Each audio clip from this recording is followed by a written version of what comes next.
So hello friends and welcome to Divya Success Academy. तो आज हम चर्चा करने वाले हैं यूजीसी नेट एग्जामिनेशन की एलिजिबिलिटी के बारे में कि कौन कौन एलिजिबल है, कौन कौन दे सकते हैं यूजीसी नेट का एग्जामिनेशन। क्योंकि एक क्वेरी आ रही थी कि मैम हम दे सकते हैं कि नहीं, हमारा क्वालिफिकेशन ये है, तो आप प्लीज बताइए कि हम एग्जामिनेशन के लिए एलिजिबल है या नहीं। तो आज उस टॉपिक पे हम चर्चा करने वाले कि कौन कौन एलिजिबल होंगे यूजीसी नेट एग्जामिनेशन के लिए। ठीक है, तो देखते हैं क्या रहेगी एलिजिबिलिटी। तो सबसे पहले हम बात करें तो क्वालिफिकेशन की। ठीक है, कि क्वालिफिकेशन एक्चुअली में आपका क्या होना चाहिए अगर आप यूजीसी नेट का एग्जामिनेशन देना चाहते हैं तो। ठीक, तो सबसे पहली चीज है कि आपका मास्टर्स डिग्री होना चाहिए। मास्टर्स डिग्री होना चाहिए from a UGC recognised university. ठीक है, यूजीसी रिकॉग्नाइज्ड यूनिवर्सिटी से आपका मास्टर्स डिग्री होना चाहिए।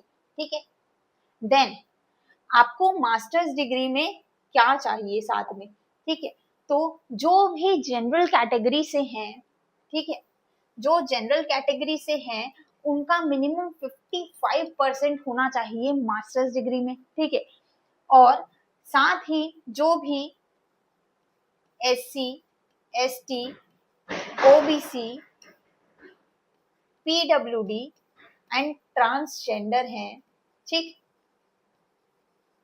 उन्हें जो है कितना परसेंटेज होना चाहिए, उनका 50% होना चाहिए मिनिमम। ठीक, जो भी जनरल कैटेगरी से हैं उनका 55%, जो other category SC, ST, OBC, PWD, transgender से है उनका 50% मिनिमम होना चाहिए मास्टर्स डिग्री में, पोस्ट ग्रेजुएट डिग्री में।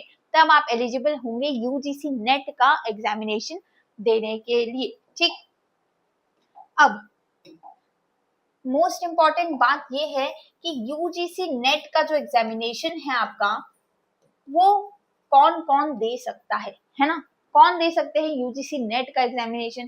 तो वो दे सकते हैं या तो जो असिस्टेंट प्रोफेसर बनना चाहते हैं, असिस्टेंट प्रोफेसर बनना चाहते हैं तो दे सकते हैं आप यूजीसी नेट का एग्जामिनेशन।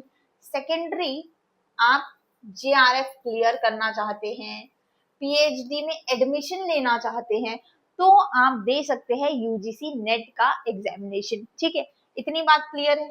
ठीक, जिसके लिए आपका मास्टर्स डिग्री होना बहुत जरूरी है। ठीक,